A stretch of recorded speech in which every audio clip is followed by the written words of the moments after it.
Hello luxury watch lovers! In this channel, I cover the background, fundamental design features and things to consider before buying the watch. If you have a luxury watch that you'd like me to cover, let me know in the comments below. If you're like me and want to experiment with smaller watches to get a sense of the past, the Max Bill is a terrific choice. This small guy stands quite tall next to Nomos in terms of design aesthetic, and he has the history to back it up. The significant tinging noise that can only be heard in a silent environment is due to the domed acrylic serving as an amplifier.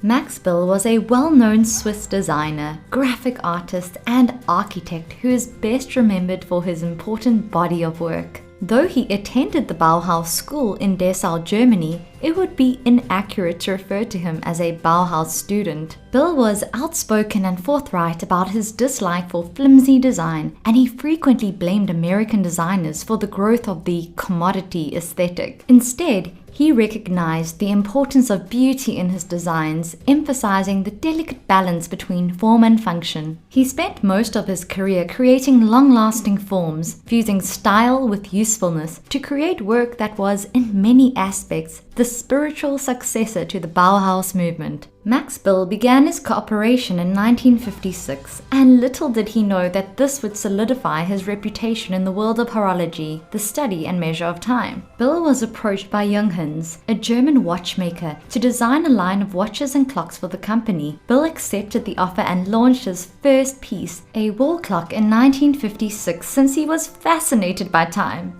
The Max Bill watch was a masterclass in form, combining clean lines, basic geometry, and a uniquely distinctive style. He released a series of wristwatches influenced by that initial design 5 years later, thereby creating a Bauhaus classic line that bears his name to this day. Max Bill, whose designs embrace the Bauhaus design philosophy, is one of the most recognized and popular aspects of Junghans' long history. First conceptualized in 1919 at the prominent German art school Staatliches Bauhaus, came the idea that form should follow function and that design should be used for its usefulness rather than its appearance. Minimalism is prominent, with linear and geometrical shapes dominating the aesthetic. Take a glance at any of Junghans' magnificent Max Bill designed watches and you'll notice they're practically synonymous with Bauhaus style. Bill's designs for Junghans definitely prioritize function over excessive adornment and balanced forms that highlight simplicity over intricacy. But one of Bill's most notable contributions is his kitchen clock with timer, which he developed for Junghans. Junghans was looking for an artist to design clocks in the 1950s, and Bill was an excellent choice. By this point, he was not only an adept designer, but he was also by coincidence fascinated by the concept of time. The teardrop shape and attention to practicality made the kitchen clock with timer easily recognizable. It's a lovely piece and is best summed up by Bill's philosophy, and I quote,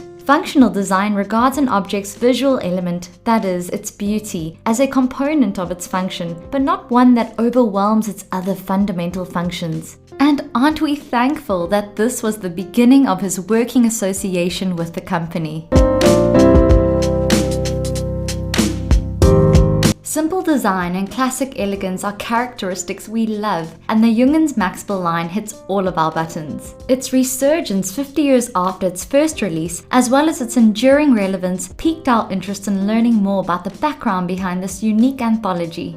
As mentioned, the Bauhaus movement was founded on the premise that design should serve a purpose and that form should not take precedence over function. The Junghans Max Bill wristwatches' clean lines, simple interface, and minimal design, which give them such an ageless appearance, are all akin to the Bauhaus philosophy. It was the simplicity of the design and the classically attractive appearance of these timepieces that drew us in. We have a weakness for timepieces in general, but when we came across something this unique, we couldn't resist. In some ways, purchasing a dress watch is liberating. You don't have to consider water resistance, whether the bracelet will be comfortable, or what all those little sub-dials do. A dress watch is about telling the time as unobtrusively as possible, with a design that doesn't detract from what else you're wearing, or the occasion which you're wearing it to. Dress watches are frequently basic, time-only devices constructed of expensive metals. Of course, this doesn't mean you can't find a perfectly excellent stainless stainless steel dress watch, or that stainless steel might be more appropriate depending on the occasion. One of our favorite dress watches is made of stainless steel.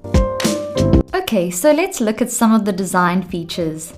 It has a lovely case size of 38 millimeters, with an appropriate thickness and height of 10 millimeters. For our lugs, we're looking at a width of 20 millimeters and 40 millimeters lug to lug. We only have a water resistance of up to 30 meters. It has an automatic movement, and the clever use of the calibration J805.1 hand-wound movement based on the ETA 28012 keeps the version extremely thin. It has a lasting power reserve of 38 hours. I love the crystal made of convex hard plexiglass with Cycrolin coating. For this incredible timepiece, you're looking at a price of about $795. Here are a few things to consider before buying this gorgeous timepiece. Starting with number 1, the Max Bill Silver Dial. The Max Bill range is headlined by the silver-dialed reference 3500. It has a striking resemblance to its historical predecessor in terms of style. It's the right size for a modern dress watch at 38mm in diameter, and with a thickness of 10mm, it'll fit snugly under a shirt cuff. The reference 3500 is also one of the most comfortable watches I've ever worn, thanks to the discreet lugs and curved case back, which ensure the watch sits comfortably on the wrist. The silver dial has a pleasing appearance and changes color according to the light. It seems white most of the time, but under certain lighting situations, the silver grain emerges. The entire image is pretty amazing.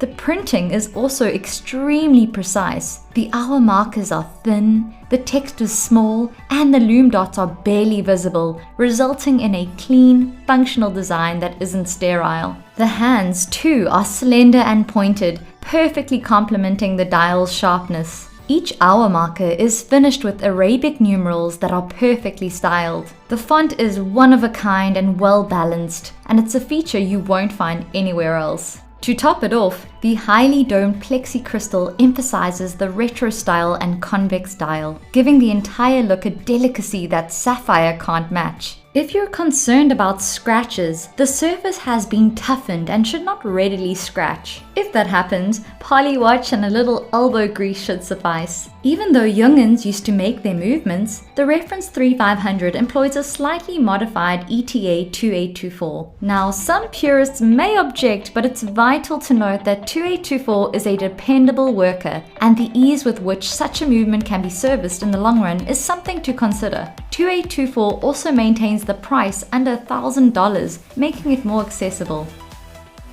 On to number 2, the lume effect.